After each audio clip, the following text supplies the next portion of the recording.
Growing up, my mornings were far from peaceful. Every summer, as soon as my father left for work, my mother would wake me up, not with a gentle touch or soft words, but with screaming. It wasn't just a once in a while occurrence, it was a routine, a daily assault on my sense of safety and peace. I'd be jolted awake at 6 or 7 in the morning, my heart racing before my feet even touched the floor. Those morning hours became a battleground where I was always caught off guard. And in case you're new here, I'm a narcissistic abuse relationship recovery coach. So let's talk about it.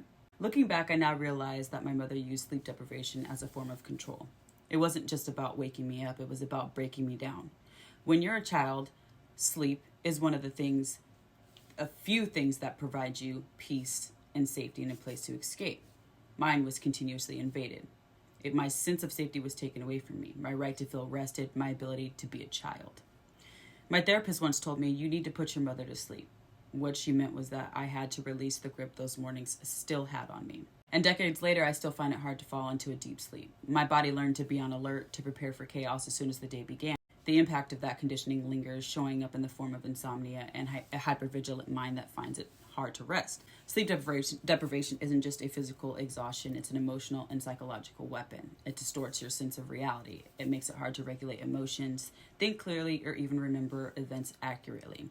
When you're constantly sleep deprived, you start to live in a haze where everything feels more difficult and the smallest stressors become overwhelming. You can't fight back effectively because you're too tired to even understand what you're up against. For years, I normalized chaos. Those disruptive, anxiety-filled mornings set a pattern that shaped my understanding of relationships and safety.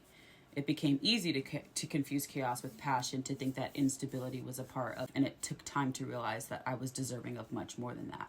The scars left by those mornings are not visible, but they're real. They show up in the way I struggle with sleep even now, or in hyper-awareness that sometimes make me feel like I'm always on edge. But I'm learning to undo the damage, to create new associations with sleep, ones that are grounded in safety, calm, and self-compassion. To anyone else who feels like their body is always ready for a fight that isn't happening anymore, I want you to know that you're not alone. Healing from sleep deprivation as an abuse tactic means you're retraining your mind and body to understand that it's okay to rest now. You can release the hold that your past has on you, and with time create a new narrative where peace is the norm, not the exception. Sleep wasn't just hard to come by, it felt impossible to truly escape into. The fear and the chaos of my mornings didn't end when the day was over. They followed me into the night. What started as daily terror manifested into a cycle of nightmares and night terrors.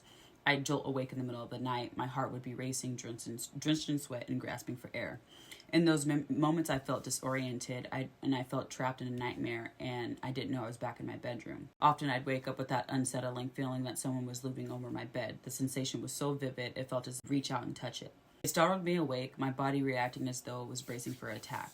It wasn't a dream. It was my mind reliving as if I couldn't let go of the anxiety and fear that filled my days.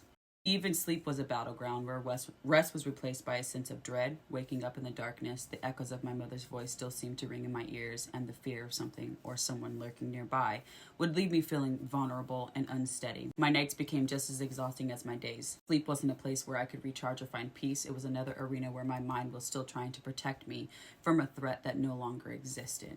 So for you to say that I need to forgive my mother in order to heal the things that she did to me, that I am still trying to figure out how to reprocess today, right now, why I'm speaking in a monotone form, that the way that I am not very present in how I usually do my content is because of the effects of the abuse that my mother subjected me to, that I'm currently in therapy having to undig and relive the trauma that she put me through.